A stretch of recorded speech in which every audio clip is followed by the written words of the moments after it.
Hello friends, स्वागत है आप सभी का एक बार फिर मेरे यूट्यूब चैनल पे।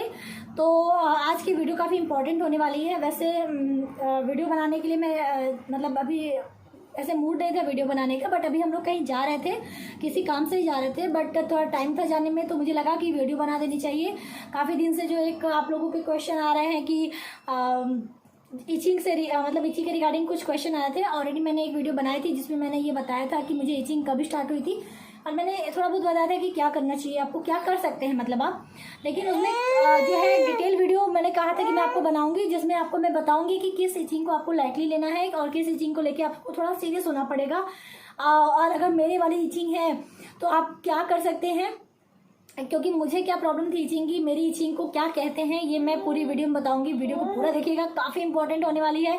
क्योंकि प्रेगनेंसी में कभी कभी ऐसा होता है कि किसी को पता भी नहीं होता कि उनको इचिंग की प्रॉब्लम जो है वो वाकई में सीरियस है, उससे बेबी को नुकसान हो सकता है। क्योंकि बहुत बेसिकली जो गांव की लेडीज़ हैं उनको इतना नहीं पता है, वो कहती हैं इचिंग है। तो बहुत लोग ऐसे होते हैं जो कहते हैं कि मुझे भी इचिंग थी, और उसकी वजह से वो उस चीज़ को लाइटली लेती हैं, और जिसका खामियाजा वो खुद भी भुगतती हैं।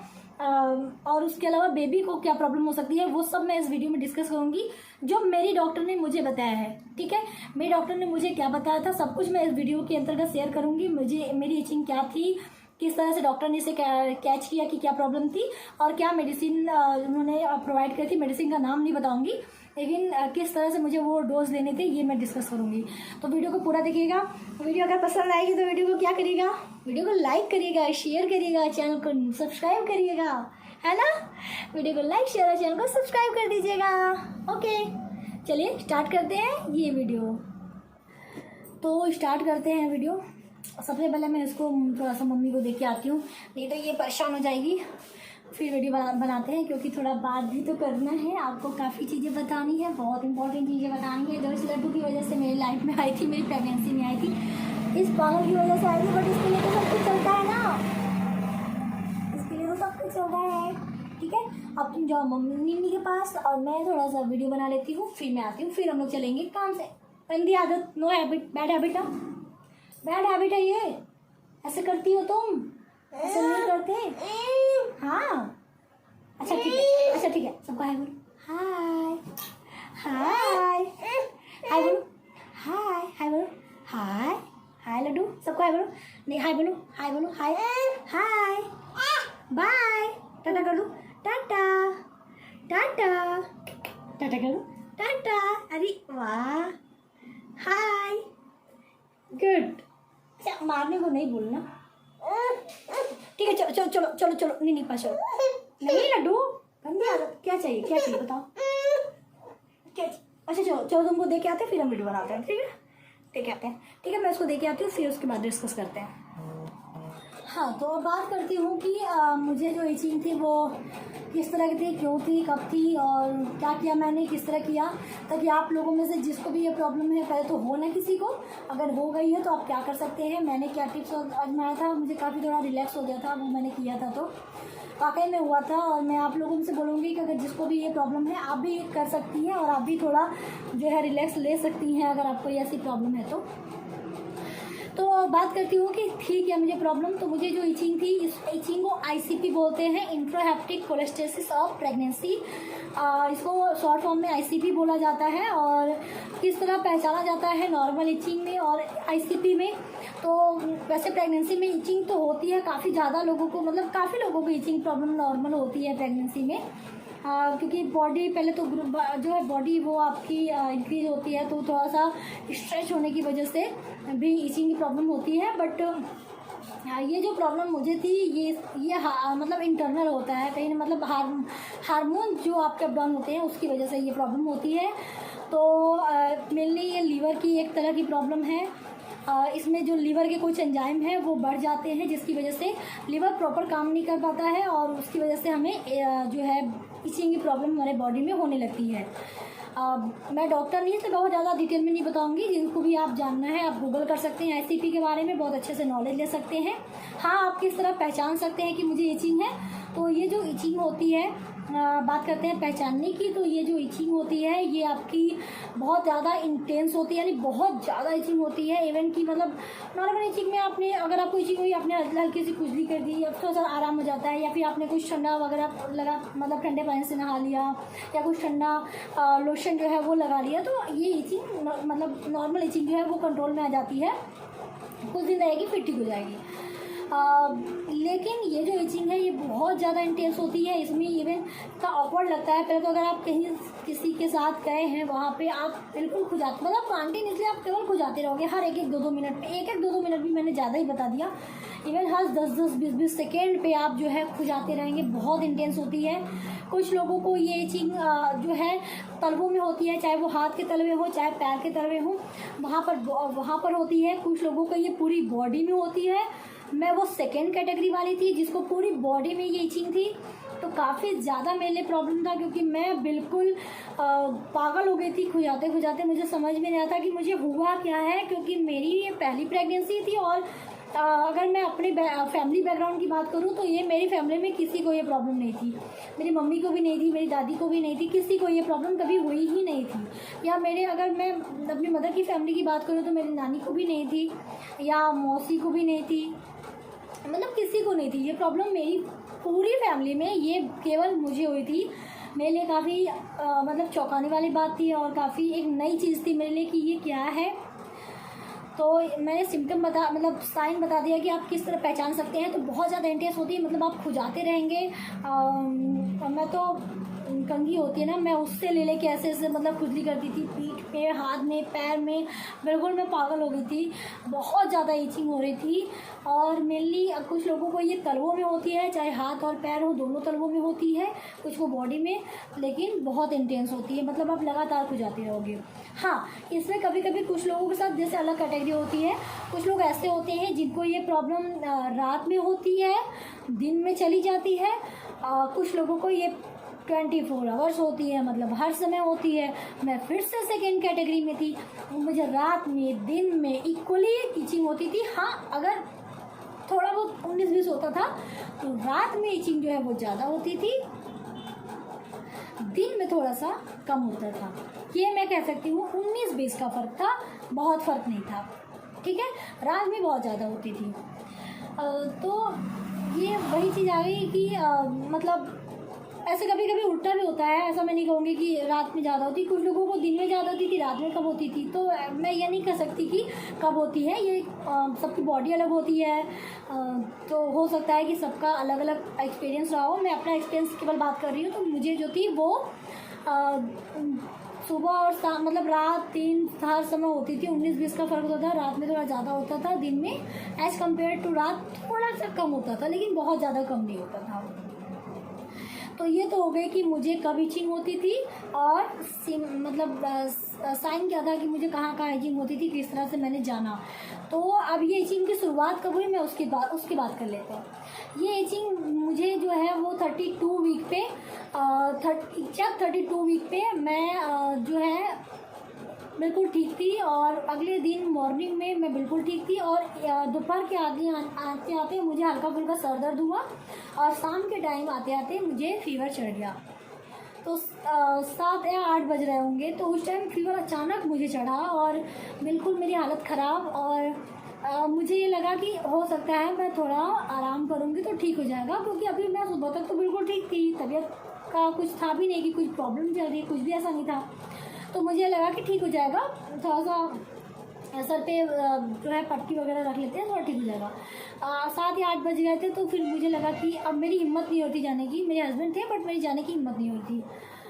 वरना अगर मुझे पता होता कि प्रॉब्लम इतनी ज़्यादा बढ़ जाएगी तो मैं पक्का डॉक्टर के पास चली जाती। लेकिन वहाँ पे हुआ क्या, मुझे लगा कि पैरासीटामोल जो है वो नॉर्मल था, तो ज़्यादा नहीं, लेकिन मैंने हाफ पैरासीटामोल लिया था, लेकिन बाद में लिया था। लेकिन स्टार्टिंग में मुझे लगा कि नॉर्मल ठीक हो जाए। तो हुआ क्या कि 9 बजे के आसपास आते आते फीवर इतना ज़्यादा हो गया कि मुझसे मतलब मैं बिल्कुल जलने लगी थी, तप रही थी मैं बिल्कुल।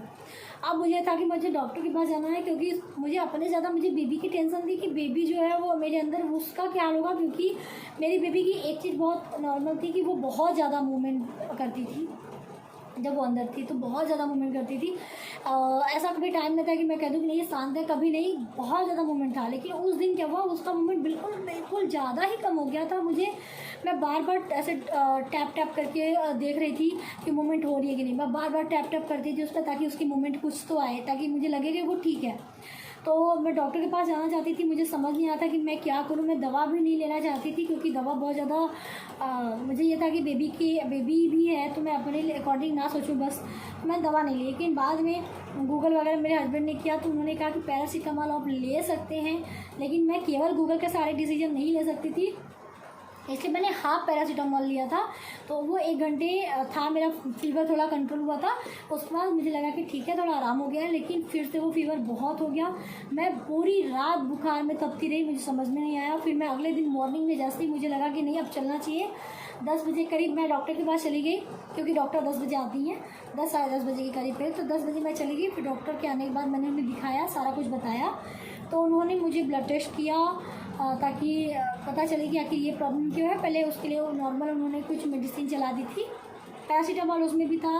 तो उन्होंने कहा कि जो है आपने अच्छा किया कि आपने आधा पैरासीटामोल ले लिया। और सबसे बड़ी बात कि मेरे हस्बैंड ने पूरी रात मेरी पट्टी बदली थी सर पे, ताकि मेरा बुखार थोड़ा सा कंट्रोल में रहे, क्योंकि मैं बहुत ज़्यादा तप रही थी। और डॉक्टर को मैंने बताया तो उन्होंने कहा कि ये आपने बहुत अच्छा किया कि आपने पट्टी रखी, वरना बुखार बहुत ज़्यादा हो जाता। मैंने उन्हें बेबी की मूवमेंट वगैरह के बारे में सब कुछ बताया। तो उन्होंने बोला कि ठीक है, नॉर्मल आप दवा उन्होंने दे दी। टेस्ट के लिए बोला, ब्लड मैंने दे के मैं चली गई थी। बाद में रिपोर्ट आया तो टाइफाइड था। उन्होंने कहा कि जो दवा मैंने दी है वो टाइफाइड के लिए दी है, तो आप बेफिक्र होकर खाइए।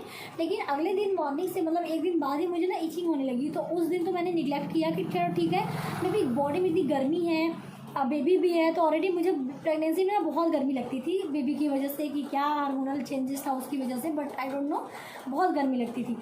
तो मुझे ना लगा कि गर्मी की वजह से दवाई खा रही हूँ, शायद इस वजह से ईचिंग हो रही है। तो मैं सुबह बिल्कुल मॉर्निंग में बिल्कुल ठंडे पानी से मैं नहाई, क्योंकि ऐसा होता है कि फीवर में नहीं नहाना चाहिए। बट मेरा ये मानना है कि जब तक डॉक्टर ना बोले आपको, कि मना ना करे कि फिर नहीं नहाना है, तब तक आप नहाओ। क्योंकि बॉडी जब ठंडी होती है ना तो अपने आप को भी अच्छा लगता है। बॉडी का टेम्परेचर डाउन होता है तो फीवर भी मुझे लगता है कि कम हो जाता है। इन माई केस ऐसा होता है, सबका मैं नहीं बता सकती। तो फिर अगले मॉर्निंग में मैं बिल्कुल ठंडे पानी से मैंने नहाई कि शायद थोड़ा आराम मिले। तो थोड़ा बहुत आराम मुझे 1 घंटे के लिए हुआ था, बट फिर से मुझे वही इचिंग होने लगी। तो उस टाइम मेरे हस्बैंड चले गए थे काम से बाहर, मतलब सिटी के बाहर चले गए थे। तो मेरी मम्मी आई थी, मैं और मेरी मम्मी थी। तो मैंने मम्मी को बोला कि चलो डॉक्टर के पास चलते हैं, मुझे बहुत ज़्यादा इचिंग हो रही है, नहीं समझ में आ रहा है, और फीवर भी कम नहीं हो रहा है जो डॉक्टर मेडिसिन चला रही है। तो टाइफाइड था इसलिए वो कम नहीं हो रहा था। ऐसा कुछ नहीं कि वो दवा सही नहीं थी, वो दवा बिल्कुल सही थी। वो मैं 4 दिन मैंने खाया, बिल्कुल मैं सही हो गई थी। बट 1 दिन दवा खा के मुझे लगा कि नहीं सही हो रहा है, इचिंग भी हो रही है, बहुत प्रॉब्लम हो रही है, मैं जाऊँ डॉक्टर के पास। तो मैंने उन्हें इचिंग वाली प्रॉब्लम जैसे उन्होंने मैंने उन्हें बताई, उन्होंने मेरा LFT करवाया। और LFT में मेरा लीवर के कुछ एंजाइम थे, AST ALT वगैरह, वो मेरे बढ़ गए थे। और डॉक्टर ने उस टाइम मुझे कुछ नहीं बताया।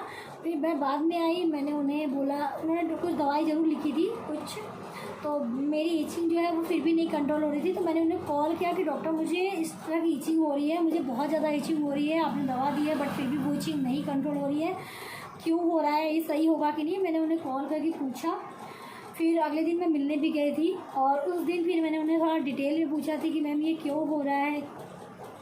तो उन्होंने थोड़ा डिटेल में बताया था कि जो ये इचिंग है ये प्रेगनेंसी में कुछ और, मतलब कुछ लेडीज़ को ये होता है, ये कॉमन, मतलब नॉर्मली तो ये नहीं होता सबको, लेकिन कुछ को ये वाली इंटेंस इचिंग होती है। क्योंकि मुझे बहुत ज़्यादा थी, मैं रात भर उठ के बस खुजली करती रहती थी, दिन भर खुजली करती रहती थी, सो नहीं पाती थी मैं सही से। फीवर की वजह से मैं खा पी भी नहीं पा रही थी, बिल्कुल समझ में नहीं आता कि हो क्या रहा है मेरे साथ। तो अब उन्होंने बताया कि ICP की प्रॉब्लम है, मतलब कोलेस्टेसिस की प्रॉब्लम है, ये कुछ को होता है, इसमें इंटेंस इचिंग होती है, इसमें लीवर के एंजाइम जो है वो बढ़ जाते हैं, जिसकी वजह से लीवर जो है प्रॉपर अच्छे से काम नहीं कर पाता। क्योंकि ऑलरेडी प्रेगनेंसी में लीवर जो है उसका काम बढ़ जाता है, क्योंकि बेबी को भी ब्लड फ्लो करने का काम लीवर के ऊपर ही आता है। तो इसलिए लीवर का काम बढ़ जाता है, और ये प्रॉब्लम काफ़ी लोगों को, मतलब कुछ लोगों को ये प्रॉब्लम हो जाती है। तब मेरा अगला ये क्वेश्चन था कि क्या ये ठीक होता है। तो नहीं, ये ठीक नहीं होता है जब तक डिलीवरी नहीं होती है। कुछ लोगों को डिलीवरी के तुरंत बाद आराम हो जाता है, और कुछ लोगों को डिलीवरी के कुछ 4 से 6 वीक के बाद ये पूरी तरह ठीक हो जाता है। But most of the cases में ऐसा होता है कि डिलीवरी होने के तुरंत बाद कुछ घंटों बाद ये इचिंग सही हो जाती है।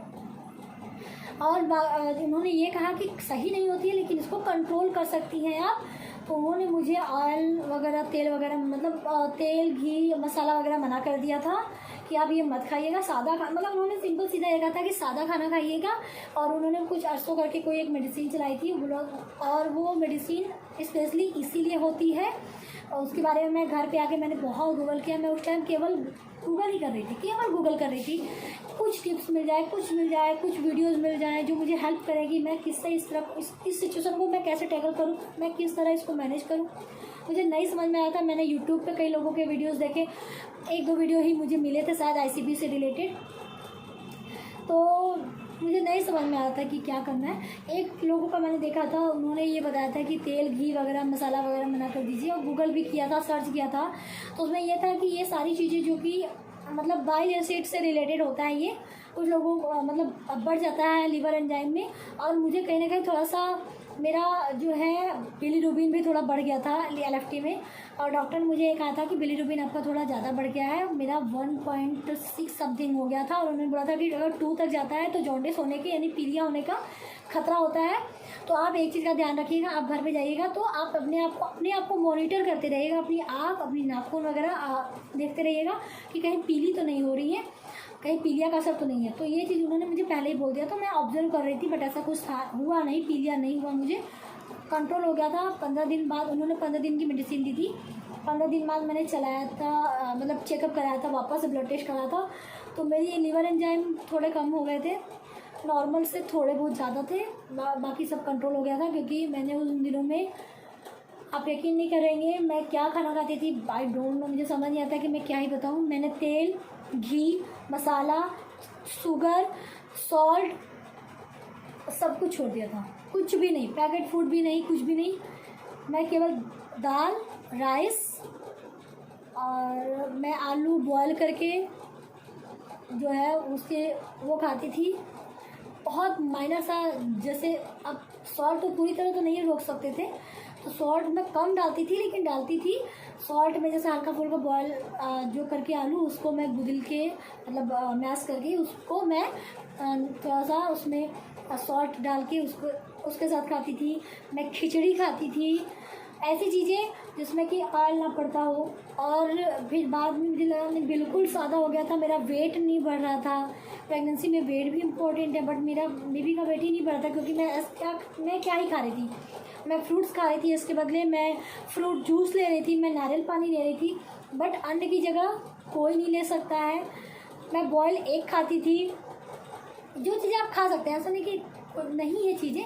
मैं सब्ज़ी में 2 चीज़ों की सब्ज़ी खाती थी, मैं लौकी खाती थी और मैं नेनुआ की सब्ज़ी खाती थी, क्योंकि वो पानी जो है सब्ज़ी आप बनाते हैं तो वो पानी जो है रिलीज़ करता है, जिसकी वजह से सब्ज़ी अपने आप बन जाती है, बहुत ज़्यादा उसमें ऑयल वगैरह की नहीं पड़ती ज़रूरत।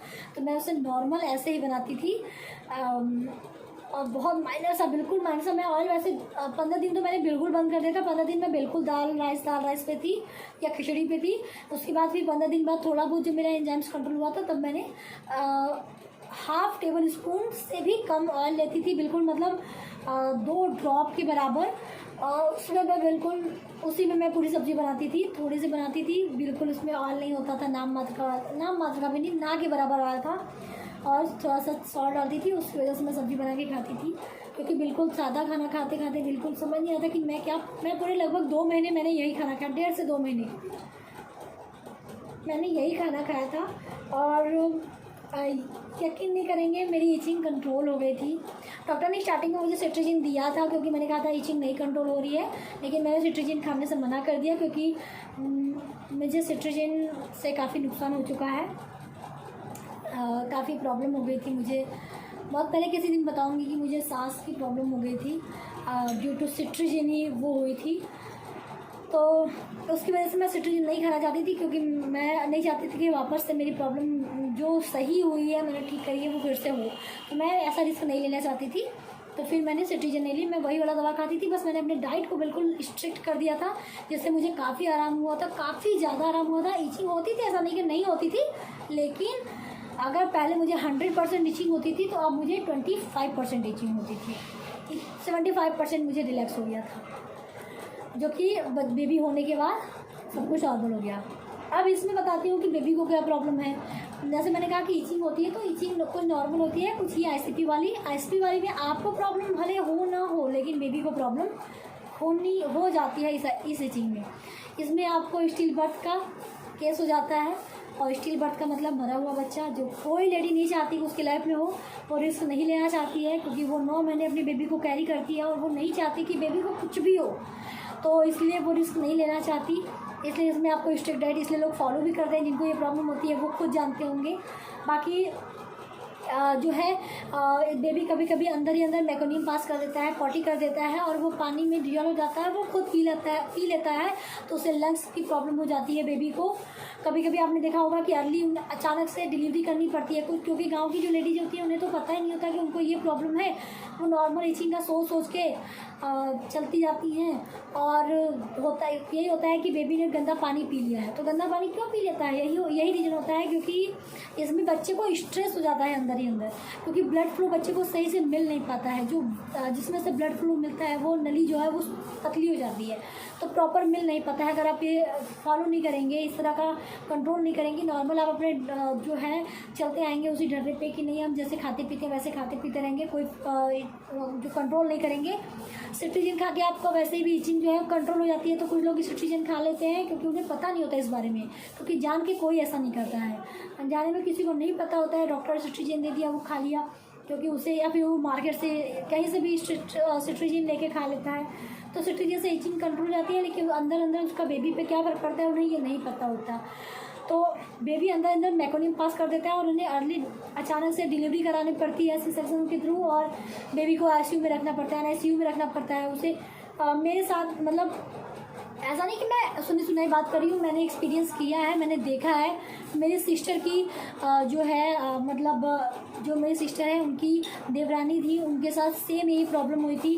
उनको ईचिंग की प्रॉब्लम थी, लेकिन वही सीरियसली उन्होंने नहीं लिया, और बेबी ने मेकोनियम पास कर लिया था, जिसकी वजह से उन्हें आई थिंक अचानक से डिलीवरी करानी पड़ती, और उनका बेबी एटलीस्ट मुझे जहाँ तक याद है कि 15 से 20 दिन वो एनआईसीयू में भर्ती था बच्चा। तो इसीलिए ये मतलब मैं बोलूँगी कि आप इस चीज़ को थोड़ा पढ़ें, जानकारी लें, डॉक्टर से पूछें, डॉक्टर से बात करें, डॉक्टर की राय मान के ही सारा कुछ फॉलो करें। तो हाँ, गूगल करके आप क्या कर सकते हैं इसके बारे में, ये चीज़ आप कर सकते हैं। मैंने ये किया है इसलिए मैं बता रही हूँ। मेरा डाइट बहुत ज़्यादा कंट्रोल में था, मैं बिल्कुल स्ट्रिक्ट डाइट पे थी, और उसका मुझे फ़ायदा भी हुआ था। और हाँ, एक चीज़ ज़रूर है कि इसमें डॉक्टर से आप बात कर लीजिए कि डिलीवरी के लिए आप वेट कर सकती है कि नहीं। अगर डिलीवरी जैसे 40 या 41 वीक की नॉर्मल डिलीवरी मतलब मानी जाती है, जो पूरा साइकिल होता है, कभी कभी नेचुरली वो आपका 36 वीक के नियर अबाउट बहुत लोगों की डिलीवरी आती है, 34 के बाद बहुत लोगों की डिलीवरी हो जाती है, ऐसा होता है नॉर्मली, नेचुरली होती है, तब तो ठीक है। अगर डिलीवरी नॉर्मल 40 वीक के पहले अपने आप हो गई नेचुरली, तो चलो आपने इस चीज़ को नेचुरल मतलब बर्थ कर लिया। लेकिन अगर आपका बेबी नहीं हो जाता है, तो मुझे नहीं लगता कि आप 39 वीक के बाद कोई भी ज़्यादा वेट करना चाहेगा, क्योंकि 40 अगर आप नॉर्मल का ट्राई करते हो, अगर बेबी नहीं हो रहा है नॉर्मल के लिए आप ट्राई करते हो कि नहीं, आप नॉर्मल ही करोगे, तो अंदर अंदर बेबी को स्ट्रेस हो सकता है, जिसकी वजह से अंदर बेबी मेकोनियम पास कर सकता है, जिसकी वजह से उसे लंग्स की प्रॉब्लम हो सकती है, एनआईसीयू में भर्ती करना पड़ सकता है। तो मैं ये रिस्क नहीं चाहती थी, तो मैंने डॉक्टर से पूछा कि अगर जो है मेरा सर्विक्स ओपन हो रहा है तब तो ठीक है, मैं वेट कर सकती हूँ, नॉर्मल 38 वीक तक मैं वेट कर सकती हूँ, 39 वीक तक भी वेट कर सकती हूँ, बट उसके बाद नहीं। लेकिन उन्होंने मुझे स्ट्रिक्टली ये बोला था, मैं और मेरे हस्बैंड दोनों लोग गए थे। पहले उन्होंने मुझसे बोला था, फिर मैंने अपने हस्बैंड को बताया, तो उन्होंने भी जाके बात करी थी, और उनका यही कहना था कि अगर बेबी को प्रॉब्लम हो जाती है इस सिचुएशन में, तो अगर आपको मतलब रिस्क नहीं लेना है, तो आप 38 वीक, क्योंकि 38 वीक तक बच्चा प्रॉपर बन जाता है। बहुत कम केस में ऐसा होता है कि 38 वीक के बाद बच्चे को एनआईसीयू की ज़रूरत पड़े, कुछ प्रॉब्लम होती है तभी होता है ये चीज़, नहीं तो अदरवाइज बच्चा ठीक ही होता है। तो आप 38 वीक तक वेट कर लीजिए, 38 वीक के बाद आप जाके सी-सेक्शन के थ्रू करा लीजिए। उन्होंने मुझे डायरेक्टली ये बोल दिया था, तो मुझे भी रिस्क नहीं लेना था। मेरे घर पे या कहीं पर भी जिसको मैं बता रही थी, वो ये कह रहा था कि नहीं ऐसा कुछ नहीं है, डॉक्टर तो बोलती है कर नॉर्मल कर लेना। लेकिन मैं अपने बेबी को कैरी कर रही थी, और मैं अपनी बेबी के साथ कोई रिस्क नहीं चाहती थी, क्योंकि मैं सबको समझा नहीं सकती थी कि ये प्रॉब्लम क्या है, क्योंकि मुझे पता है कि आज भी इंडिया में बहुत लोगों को ये चीज़ नहीं पता है। आज गूगल हो गया है, इंटरनेट की वजह से लोग इसके बारे में जान रहे हैं, समझ रहे हैं। अब तो डॉक्टर से बात करके पूछ रहे हैं। पहले इतना नॉलेज किसी के पास था नहीं, ना तो ये इस तरह की प्रॉब्लम पहले बहुत ज़्यादा होती थी, कुछ होती थी तो ज़्यादा उसके बारे में लोगों को पता नहीं था। तो इसलिए था कि मैं किसी से कुछ बोलूँगी नहीं, डॉक्टर की बात मान के मैं डिसीजन लूँगी। तो फिर मैंने 38 वीक 2 डेज़ पे मैंने डिलीवरी कराई थी सी सेक्शन के थ्रू। बेबी का वेट नहीं बढ़ा था क्योंकि मैं 2 महीने से बिल्कुल स्ट्रिक्ट डाइट पे थी, जिसकी वजह से बेबी का वेट नहीं बढ़ा। जब आप कुछ खाएंगे पिएंगे नहीं तो कितना ही वेट बढ़ेगा। तो बेबी का वेट काफ़ी कम था। मेरी बेबी का वेट 2 किलो समथिंग था, मतलब 2.5 किलो भी वेट नहीं था। काफ़ी वीक थी, बट ऐसा है कि उसे NICU की ज़रूरत तो नहीं पड़ी। हेल्दी थी बट वीक, मतलब पतली थी, वेट ज़्यादा नहीं था, लेकिन उसे किसी तरह की प्रॉब्लम नहीं थी। तो जो है सब कुछ सही से हो गया। और डिलीवरी के बाद मेरा जो इचिंग था वो भी कम हो गया था। तो ये कंप्लीट एक्सपीरियंस था मेरा इचिंग का। तो मैं अगर अपना एक्सपीरियंस बताऊं तो मैं यही बोलूँगी कि आप जो है डाइट स्ट्रिक्ट रखिएगा। डॉक्टर से मिलके जो दवा है वो ज़रूर लीजिएगा, वो खुद आपको बताएंगी, वो खुद आपको देंगी। LFT बीच बीच में रेगुलर करवाती रहेगा। मैंने होने के बाद जब मुझे प्रॉब्लम हुई थी तब से लेके मैंने 3 या 4 LFT कराई थी, ताकि मुझे पता चलता रहे कि मेरे जो हार्मोन्स हैं वो कंट्रोल में है या नहीं है, मुझे क्या करना चाहिए। और उन्होंने सबसे बड़ी बात, डॉक्टर ने मुझे एक लोशन भी दिया था, कैलामाइन लोशन था। वो जब भी मुझे इचिंग होती थी, जो भी होती थी, मैं वहाँ पर सुबह शाम जो है मैं रात को सोने से पहले पूरी बॉडी में लगा लेती थी, और सुबह मैं नहाने के बाद मैं उसे पूरी बॉडी में लगा लेती थी, ताकि इचिंग जो है, मतलब जब आपको ठंडी आप चीज़ें यूज करते हो ना, ठंडे पानी से धो लो या एलोवेरा जेल लगा सकते हो, वो भी काफ़ी ठंडा होता है। तो ये सारी चीज़ों से ना थोड़ा इचिंग कंट्रोल हो जाता है। तो मैं ये सारी टिप्स जो है वो ट्राई कर रही थी और मुझे काफ़ी फ़ायदा हुआ था। तो ये था मेरा एक्सपीरियंस। बाकी ICP के बारे में अगर आपको डिटेल में जानना है, गूगल कर सकते हैं, डॉक्टर से पूछ सकते हैं। आज तो बहुत ऑप्शन है। तो मैं क्या होता है बहुत डिटेल में नहीं जानूँगी। लीवर की प्रॉब्लम होती है और ये इचिंग जो है प्रेगनेंसी में होती है, इसलिए से जो है प्रेगनेंसी में जो इचिंग होती है इसलिए से ICP कहते हैं, इंट्राहेपेटिक कोलेस्टेसिस ऑफ प्रेगनेंसी। तो ये सारी डिटेल थी इसके बारे में। आई होप कि आप भी जो है इस प्रॉब्लम से संभल सकते हैं, क्योंकि बेबी से बढ़ के किसी भी मदर के लिए कुछ नहीं होता है। तो अगर आपको इस तरह की प्रॉब्लम हो रही है तो आप ये टिप्स वगैरह कुछ आजमा सकती हैं। आई होप कि आपकी प्रेगनेंसी स्मूथ जाए। और अगर डॉक्टर कहती है कि नहीं आप अर्ली डिलीवरी करा लीजिए, अगर सर्विक्स नहीं ओपन हो रहा है, बेबी बाहर अपने आप नेचुरली नहीं आ रहा 38 वीक तक, तो मैं बोलूँगी कि उसके बाद आपको रिस्क लेने की जरूरत नहीं है। आप 38 वीक के बाद डॉक्टर से बात करके आप सी सेक्शन करा सकती हैं। मेरे अकॉर्डिंग तो मैं नहीं कराया था, इसलिए मैं बता रही हूँ। अगर आपकी डॉक्टर बोलती है कि नहीं आप बिल्कुल ठीक है, आप जो है वेट कर सकती हैं आगे 39 वीक कुछ दिन तक देखने के लिए कि नॉर्मल होता है कि नहीं, तो आप वेट कर लीजिए। बाकी डॉक्टर जैसा बोले वैसा करिए मेनली। लेकिन कुछ जो है मतलब दूसरे की बात सुन के डिसीजन मत लीजिए, डॉक्टर से बात करिए, डॉक्टर आपको ज़्यादा बेटर बताएंगे। तो ये था मेरा कंप्लीट इचिंग का एक्सपीरियंस। आई होप कि आपको समझ में आ गया हो अच्छे से। जो भी मैंने चीज़ें बताई, ये चीज़ उनके लिए है जो ये प्रॉब्लम फेस कर रही हैं, बाकी किसी को समझ में नहीं आएगा। लेकिन जो फेस कर रहा है उससे पूछेंगे तो आपको समझ में आएगा कि कितनी प्रॉब्लम थी, मैंने क्या फेस किया है, ये मुझसे बेहतर कोई नहीं जानता होगा। 2 महीने मैंने क्या ही किया है, मतलब मैं एक दिन काउंट करती थी कि मेरी डिलीवरी कब होगी, मेरी बेबी कब ठीक ठाक दुनिया में आएगी। मैं उसके लिए कुछ भी प्लान नहीं करती, कोई यकीन करेगा मैं उसके लिए कुछ भी नहीं कर रही थी, कोई प्लानिंग नहीं थी, क्योंकि मैं बस ये चाहती थी मेरी बेबी ठीक हो जाए, उसके बाद मैं सब कुछ उसके लिए कर दूँगी, लेकिन उसके पहले मैं कुछ भी नहीं करूँगी। तो ये था मेरा जो है जर्नी ICP का। तो आप भी ये चीज़ ट्राई करिएगा। आई होप कि आपके साथ अच्छा हो। बाकी सभी प्रेग्नेंट लेडी को मेरी तरफ से गुड लक। आप और आपका बेबी दोनों हेल्दी रहें, आप और जो है प्रेगनेंसी आपकी स्मूथ जाए, डिलीवरी आपकी स्मूथ जाए, सब कुछ अच्छे से बीत जाए। तो गुड लक, बेस्ट विशेज़ मेरी तरफ से। अपना ख्याल रखिएगा, खुश रहिएगा। प्रेगनेंसी में ये बहुत इंपॉर्टेंट है। मैं बहुत स्ट्रेस में थी, बट मैं अपने आप को फिर भी खुश रखने की काफ़ी कोशिश कर रही थी। आप अपने को बिजी रखोगे ना तो अपने आप का माइंड उस चीज़ के बारे में नहीं सोचेगा। तो मैं यही फंडा बना रही थी, मैं अपने आप को बिजी रख रही थी किसी और काम में, ताकि मैं इस चीज़ के बारे में बहुत ज़्यादा नहीं सोचूँ, क्योंकि मैं जब भी खाली होती थी मैं यही चीज़ सोचती रहती थी। तो बस आज की वीडियो में इतना है, मिलती हूँ नेक्स्ट वीडियो में। तब तक के लिए आप लोग अपना ख्याल रखिएगा, खुश रहिएगा। वीडियो को लाइक कर दीजिएगा, शेयर कर दीजिएगा, चैनल पर नया तो चैनल को सब्सक्राइब भी कर दीजिएगा। तो अभी के लिए इतना ही, मिलती हूँ नेक्स्ट वीडियो में। तब तक के लिए बाय बाय।